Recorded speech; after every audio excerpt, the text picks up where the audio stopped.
April 20th, 1945. High above the advancing columns of the Third Army, a fragile, fabric-covered Piper L-4 Grasshopper buzzed like an insect against the vast, indifferent blue. Suddenly, the scream of a high-performance engine tore through the air, and tracers began to stitch the sky. This was not a theater of glory, but a trap. General George S. Patton was about to find out if the hand of destiny he so often cited was truly ready to catch him, or if the fabric of his world was about to be shredded by a pilot who had made a fatal mistake. The path to that near-fatal afternoon began not in the fires of 1945, but in the calculated foresight of 1940. While his peers were anchored to the earth by tradition, in the heavy steel of command cars, General George S. Patton was already looking toward the horizon. He purchased a civilian Stinson Voyager, using the light plane to haunt the training grounds of Fort Benning. He understood a fundamental truth of modern mechanized warfare that others were slow to grasp. The commander who sees the terrain first wins the terrain first. This early adoption of L-birds was not a hobby. It was a revolution in command and control that would eventually define the lightning-fast progress of the Third Army across the European continent. Patton's philosophy was as abrasive as it was effective. He famously remarked that no good decision was ever made in a swivel chair. To Patton, a map was a static, lifeless thing, often hours or days behind the reality of a moving tank column. He needed to feel the geography, to see the dust kicked up by retreating Wehrmacht units, and to identify the bottlenecks of the Moselle and the Rhine before his scouts even reached them. This bird's-eye view allowed him to generate what modern military theorists call an information advantage, getting inside the enemy's decision-making cycle by moving faster than their reports could travel. By the time the Third Army roared across France in the summer of 1944, the L-4 Grasshopper had become Patton's indispensable chariot. Originally a civilian Piper Cub, the L-4 was a skeleton of steel tubing and wood, wrapped in doped fabric and powered by a modest 65-horsepower engine. It was unarmed, unarmored, and had a top speed that a modern highway commuter would find pedestrian. Yet in the hands of pilots like Major Charles Yarborough, these Maytag Messerschmitts became the most feared eyes in the sky. The synergy between the ground and the air was perfected through Patton's close, often fiery relationship with Brigadier General Otto P. Weyland, leader of the 19th Tactical Air Command. This was the most effective air-ground team of the war. While Patton's armor held them by the nose, Weyland's P-47 Thunderbolts kicked them in the rear. But the P-47s needed targets, and the Grasshoppers were the ones who found them, loitering over the battlefields at 1,000 feet, often within range of small arms fire, to radio back the coordinates of hidden German Tiger tanks. As the Lorraine campaign intensified in September 1944, the pressure on Patton was immense. The rapid dash from Normandy had ground to a halt as fuel lines snapped under the weight of the advance. Patton was furious, writing to his wife Beatrice, but the safety-first people in the high command. In these moments of friction, the L-4s were his lifeline. They allowed him to bypass the bureaucracy of Kiev and see for himself where the German defenses at Metz were bearing their fangs. It was during this period of logistical stagnation that the warrior spirit of Patton's airmen began to evolve into something more aggressive. Major Charles Carpenter, a former history teacher known as Bazooka Charlie, grew tired of merely loitering and watching. He looked at his fragile L-4, Rosie the Rocketer, and saw a weapon. Without official authorization, Carpenter strapped 3 M1A1 bazookas to each wing strut, transforming a scouting craft into a tank-killing predator. The psychological weight of these flights cannot be overstated. When a soldier in a foxhole looked up and saw the commander's light plane circling overhead amidst the smoke of a German barrage, it sent a message of shared danger. Patton understood the theater of leadership. He knew that a general who waited ashore in Sicily and took to the air over the Moselle was a general who could demand the impossible from his men. He expected his officers to lead from the front, often demanding they be bloodied to prove their commitment to the objective. The Grasshopper pilots faced a unique kind of terror. They flew low and slow, often dubbed slow and low for a reason. Their safety was not in armor, but in maneuverability. They could turn on a dime and loiter in valleys where faster German fighters simply couldn't follow without stalling. However, the Germans soon realized that these tiny planes were directing the devastating fire of Patton's artillery, and they began to shoot at everything they had whenever a cub appeared. As the Third Army approached the Moselle River in mid-September, the tactical importance of these flights reached a fever pitch. The river was a meandering, deep obstacle, guarded by steep ridges in the ancient fortifications of Metz. Patton personally flew reconnaissance missions to scout for wet gap crossing points, seeking the mobility that had defined his earlier successes. He was a man possessed by speed, believing that a pint of sweat saves a gallon of blood. The tension between Patton and his superiors, particularly Eisenhower and Montgomery, often mirrored the friction on the battlefield.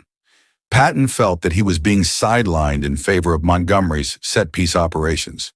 He used his light aircraft to find gaps in the Siegfried Line that the High Command's maps hadn't yet recorded, desperate to cross the Rhine before his rivals.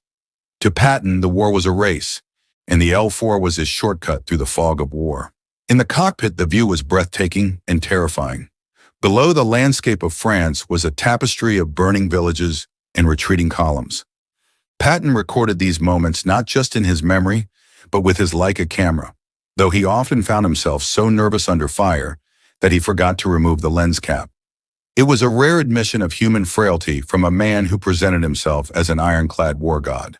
The technical precision of the Third Army's artillery was the true legacy of the Grasshopper. A single pilot in an L-4 could direct more destructive power than a squadron of B-29s by precisely adjusting the fall of heavy shells from miles away.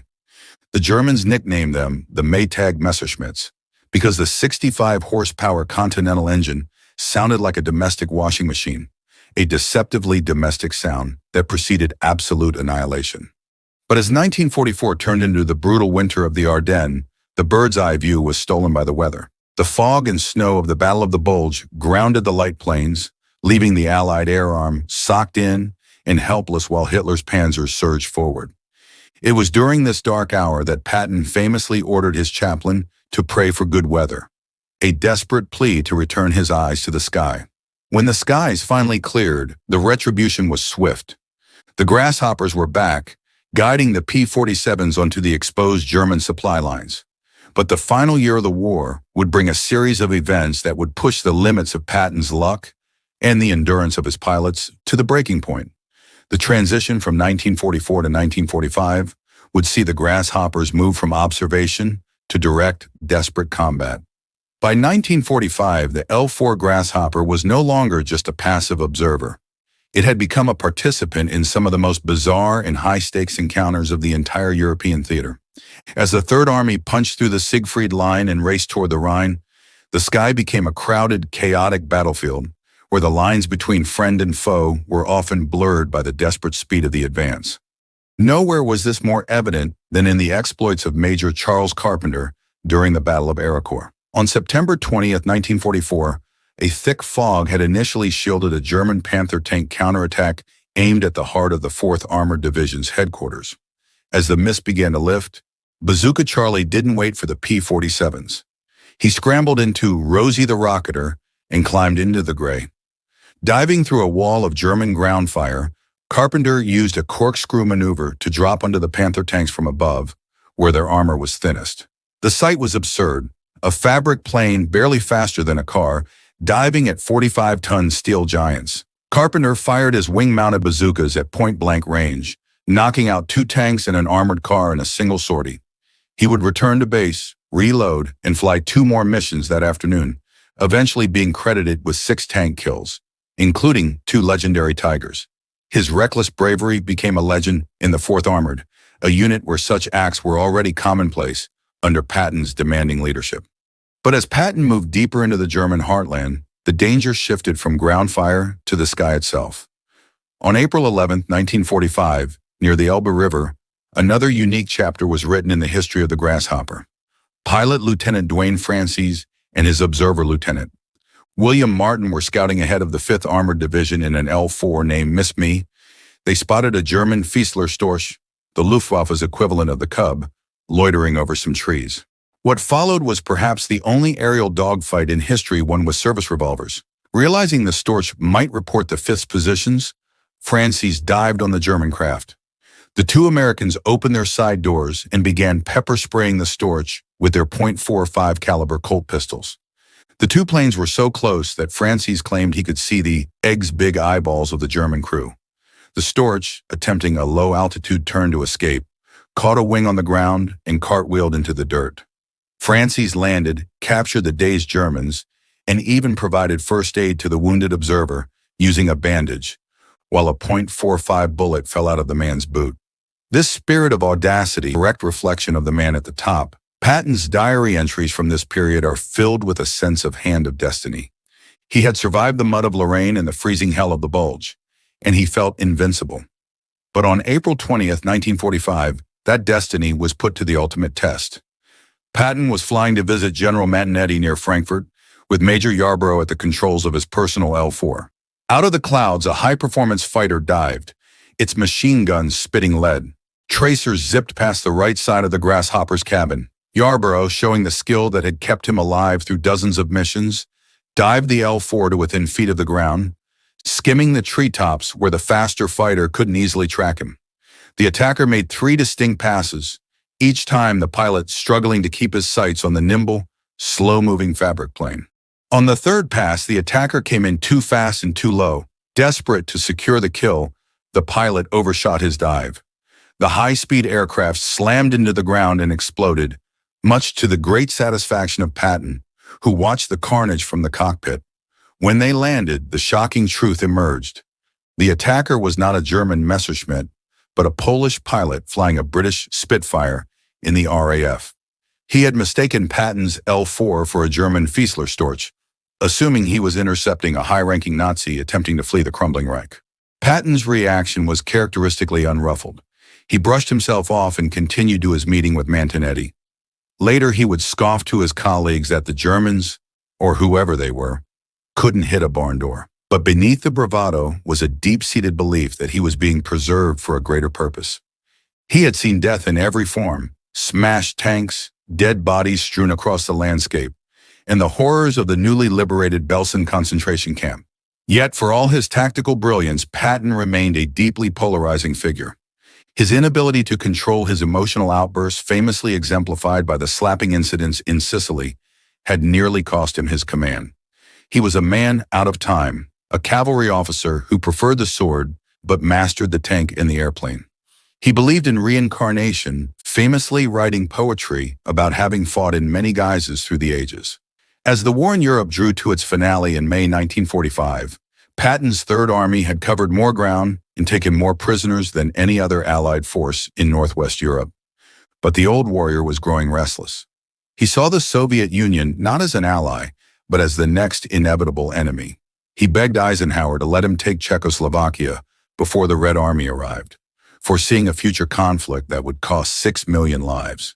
The irony of Patton's life is that after surviving the strafing of a Spitfire, the artillery of the Siegfried Line, and the tanks of Arracourt, he would meet his end not in the last battle of the last war, as he had hoped, but in a mundane car accident in December 1945. A low-speed collision with an army truck left him paralyzed from the neck down. A final, cruel twist for a man whose life was defined by rapid, violent motion. History has been the judge of George S. Patton, Jr. He was neither a pure hero nor a simple villain, but a commander of immense strategic weight. The L-4 Grasshopper remains the silent witness to his genius, a $2,500 civilian plane that, through the sheer ingenuity of men like Bazooka Charlie and the audacity of Patton himself, helped dismantle a Reich worth billions. The bird's-eye view from the Grasshopper did more than just spot artillery. It provided the vision for a new kind of war, one of mobility, situational awareness, and the relentless pursuit of the initiative. Without the flying jeeps and the unwavering support of Weyland's 19th Tactical Air Command, Patton himself admitted his drive might have been stopped far short of the German frontier. As the sun set on the Third Reich, the legacy of the Grasshoppers was secured. They were the eyes of the eagle, guiding the talons of the Third Army. And though Patton's own flight ended in a hospital bed in Heidelberg, the echoes of his leadership flow, the long, fluid interconnectedness of ground and air, continue to define the modern way of war. If you were a pilot in Patton's Third Army, would you have volunteered to fly an unarmed, fabric-covered Grasshopper directly over German Tiger tanks? Or would you have preferred the heavy armor of a Sherman on the ground? Let us know in the comments below, and don't forget to subscribe and hit the notification bell.